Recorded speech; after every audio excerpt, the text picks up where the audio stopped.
Od dob, co nám tady vládne Fiala, statistika mého účtu je zoufalá.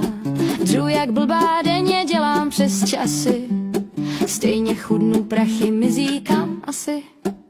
Prostě když to tady řídí Fiala, z účtů, co platím, bych se asi trálala. Promiňte, nechci tady být moc prostá, pozvala bych ho k nám domů za hosta. Ať si projde moje účty, pak mi ukáže, že z mojí výplaty sám žít dokáže. Ať mi předvede, když má tak rozumu, proč v ruce neotáčet každou korunu.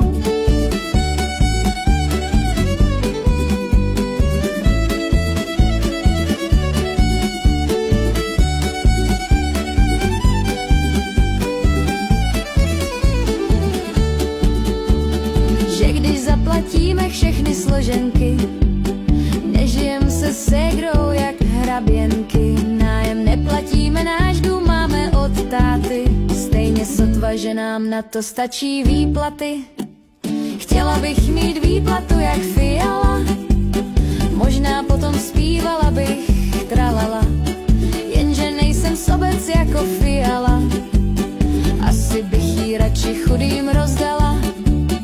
Já jsem jenom hloupá, blbá blondýna, co si jezdila přivydělat do Londýna. Kdybych tu a tam neměla vedlejšák, pověsila bych svůj život na věšák.